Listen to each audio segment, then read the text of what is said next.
First of all, I'll share my screen and I will try to do it in full screen. Like this. Hello, I'm Laxmipriya Pati from Department of Mathematics, BITS Pilani, Hyderabad campus, India. I'm working under the supervision of Professor Vibhudat Misra. First of all, I'd like to thanks to the organizing committee of Cosmology from home for giving me an opportunity to present my paper here. The title of my topic is Rip Cosmological Models in Extended Symmetric Teleparallel Gravity.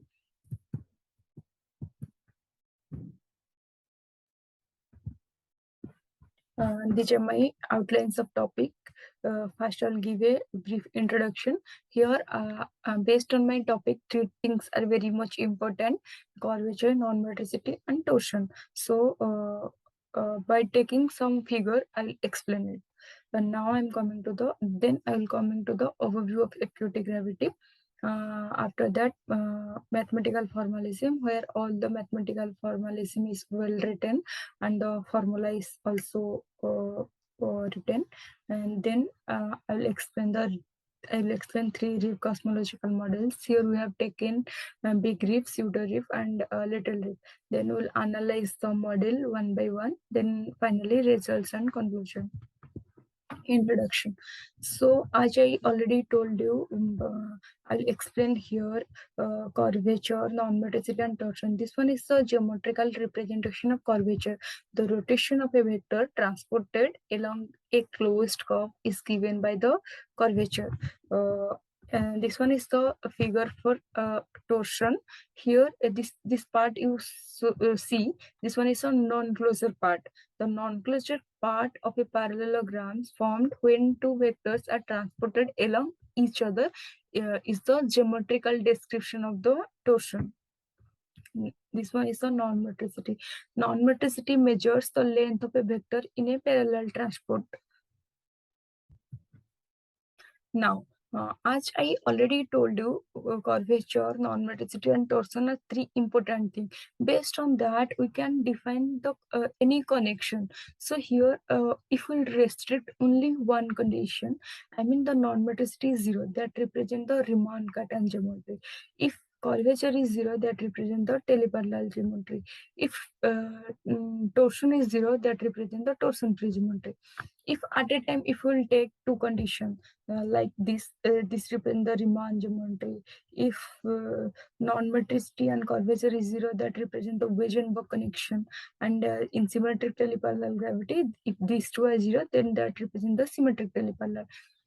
And finally, if we'll take at a time three condition is zero, that represent curvature, non-metricity, and torsion, that represent the Minkowski space. Now I'm coming to the overview of acute gravity. As you know, general relativity is a very successful theory, but it cannot explain the late time cosmic acceleration. That's why many more modified theories of gravity are developed, like FR, FT, FQT, so on. So here we are working in acute gravity, where the gravitational action L is represented by the non-metricity and the trace of energy momentum tensor. Here we imposed a cosmological functional form, AQ to the power n plus bt. A and B are the model parameter. Q and T is Q is the non-metricity and T is the trace of energy momentum tensor. If we take M equals to 1, then this model is converted to the linear model of non-metricity and T. Here all the mathematical formalism has written. So this is the action for acute gravity. By varying this action with respect to the metric and connection, we'll get this field equation. In this field equation, this one is the superpotential tensor, this one is the determinant of the metric, this one is the trace, the energy momentum tensor, like this. Now here we define these are the two independent traces. And this is the formula of non-metricity. It is the this is the formula of superpotential tensor that depends on the deformation tensor and two independent traces. Again, the formula of deformation tensor is this, that depends on the non-metricity tensor. This is the formula of non-metricity tensor. As I already explained you in the about the connection, we know the formula of affine connection. Here we are using the affine connection. The formula of affine connection equals to Levi-Civita connection plus cotorsion tensor plus the deformation tensor. In symmetric teleparallel gravity, the cotorsion tensor is 0, and here it independent of the affine connection. So the affine connection is also 0. So what you will get? Will get the Cristobal symbol is negative of the deformation tensor. Here the formula of the non-metricity is this. Then by using all the formula, we will get Q equals to 6h square, which is depends on the Hubble parameter. Here to know the background evolution of the universe, we have assumed a homogeneous and isotropic FLRW metric. H is the Hubble parameter, T is the rate of dilation. In the standard case, we'll take n is the last function. In the standard case, we'll take n equals to 1. Then by varying the metric, then by varying the general field equation, we'll get 3 pressure equation and 1 energy density equation. So 3 pressure equation is same and this one is the energy density equation. Then by solving this equation, we'll get one pressure independently the pressure and the energy density equation. Now I'm coming to the three Rip cosmology. So here by taking FQT equals to this form and using this to form this pressure and energy density equation, we'll get the dynamical parameters. Now I'll explain the. Now I'm coming to the Rip cosmological model. Here we'll describe little Rip, big Rip, and cosmology. We'll discuss one by one. First I will discuss the Little Rip cosmological model. So in 2021, Frampton, Ludwig, and Serrier has given some crucial concept about Little Rip along with some description and condition of future singularity. In the Little Rip case, the scale factor and the density are never infinite at a finite time. The Little Rip is a cosmological abrupt event predicted by some phantom dark energy models that could describe the future evolution of our universe. Here we have taken the Little Rip scale factor is this, R0 is the integrating constant, A and lambda is the scale factor parameter. From this scale factor, we can easily calculate the Hubble parameter and the equation and the deceleration parameter. The Hubble parameter indicates the rate of expansion of the universe, and deceleration parameter indicates the way of quantifying the rate of expansion of the universe.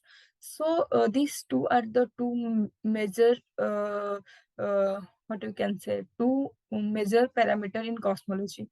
Now by taking this Little Rip cosmological model, we have calculated the dynamical parameters corresponding to Little Rip. This one is the graphical representation. So in this slide, we have plotted the Hubble parameter versus redshift graph, deceleration parameter versus redshift graph, energy density versus redshift, and equation of state parameter versus redshift graph. These two graphs are very much important. Here, this graph shows that the present value of the Hubble parameter. This is also showing the present value of the deceleration parameter. We have to choose the model parameter and scale factor parameter in such a way that we should keep the Hubble parameter, the present value of Hubble parameter in the observational prediction of data set.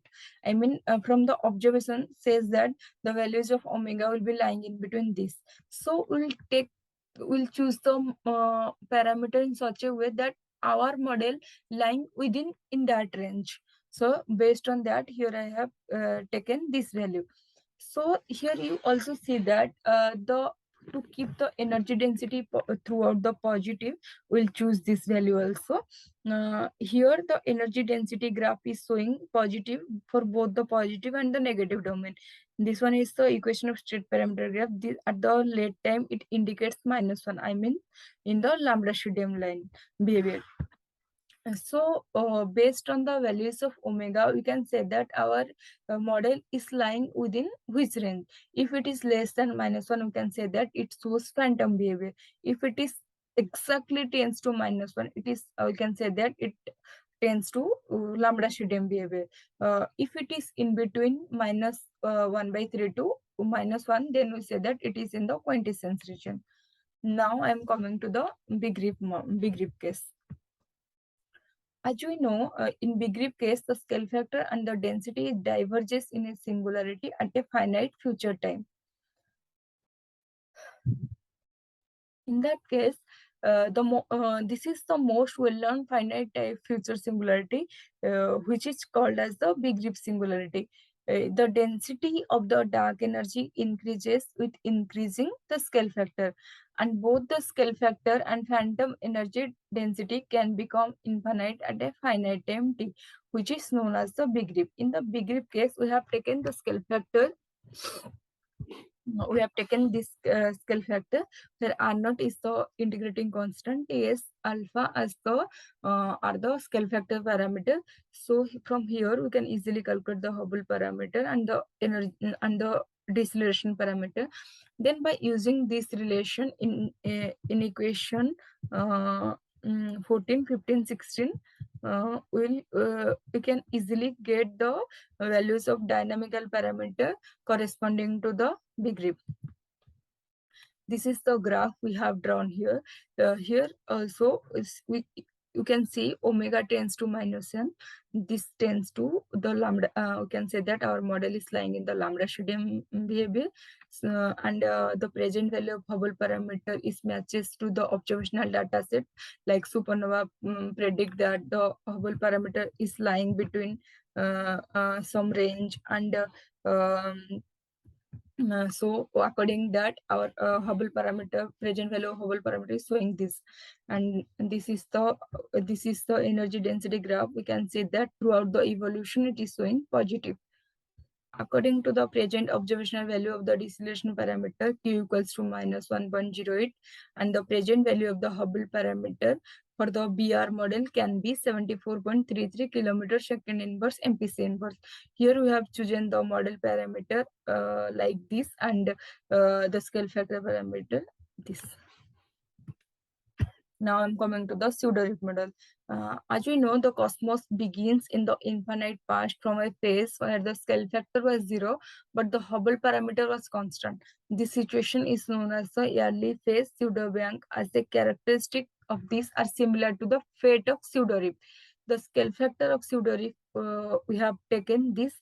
Here R1 is the integrating constant, H0, eta, and T are the scale factor parameter. From this, we can calculate the Hubble parameter and the energy and the deceleration parameter. Then by putting this value in equation 13, 14, and 15, we'll get the energy density, pressure, and the equation of state parameter.